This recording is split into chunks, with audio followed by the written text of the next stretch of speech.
Losing the us. Kapag nawala ang isang emosyonal na pinsala, ang katawan ay nagsisimula ng isang proseso na natural gaya ng paggaling ng isang pisikal na sugat.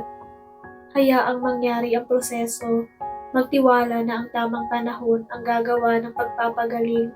Alamin na ang sakit ay lilipas at kapag ito ay lumipas, ikaw ay magiging mas malakas, mas masaya, mas sensitibo at mas handa.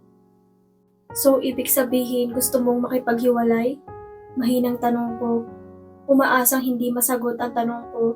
Iyon ay kung paano nagsimula ang lahat o natapos sa palagay ko. Ang mga buwan na pinagsaluhan naming dalawa ay ilan sa pinakamasaya, pinakamahirap at pinakabigay aral na buwan na naranasan ko. Parang imposibleng ito ang huling pag-uusap namin bilang magpartner na Ben at Leah. Hindi ko pinansin ang katotohanan na ang karamihan sa mga relasyon sa high school ay hindi nagtatagal. Palagay ko, sa likod ng aking isipan, palagi kong iniisip na si Ben ang tanging lalaki na magkakaroon ako ng ganitong mga damdamin, na siya lamang ang tanging lalaki na makakaintindi sa akin.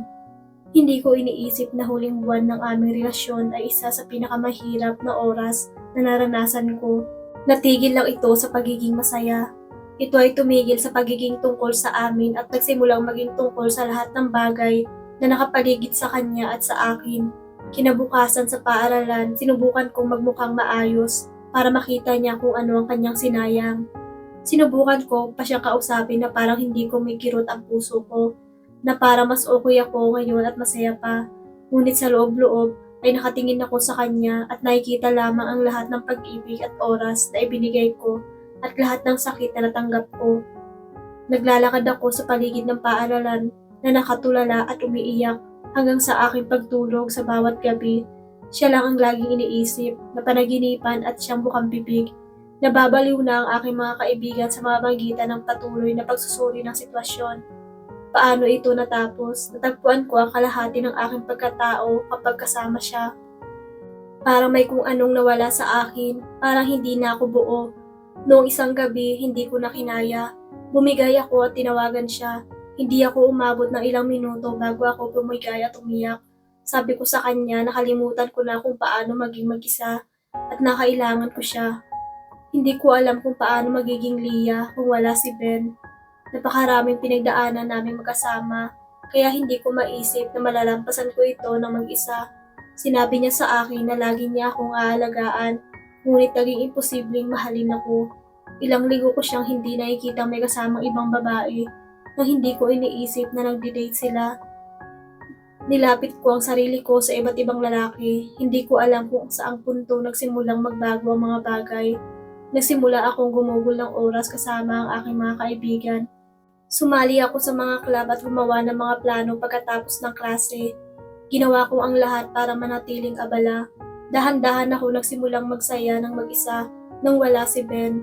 Higit pa riyan, natuklasan ko ang mga bagay na gusto kong gawin, mga paraan na makakatulong sa akin.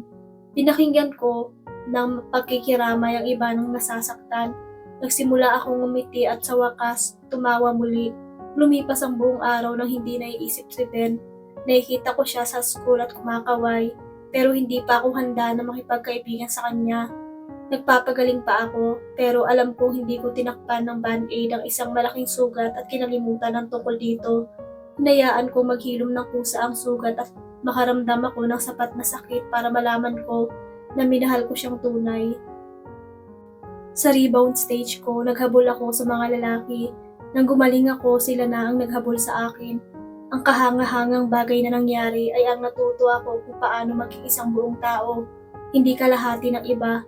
Nasa bagong relasyon ako ngayon at sa malamang sa hinaharap ay maghihiwalay kami at magiging mahirap at iiyak ako at mararamdaman ko ang labis o di gaanong sakit. Ngunit kailangan kong tanungin ang aking sarili kung hindi pagbibigay ng pagmamahal na tunay ay sapat ba para di makaramdam ng sakit. Alam ko na ngayon na totoo ang sikat na kasabihan na better to have love and lost than never to have love at all. Dahil kahit anong mangyari, ang pagmamahal sa sarili ay siyang maghihilom sa kahit na anong sugat. Sa estado ng bago kong karelasyon ngayon, ako ay masaya at mahal na mahal niya ako. Doon pa lang ay sapat na kahit anuman ang mangyari sa aming relasyon, ako ay magmamahal pa rin ng totoo.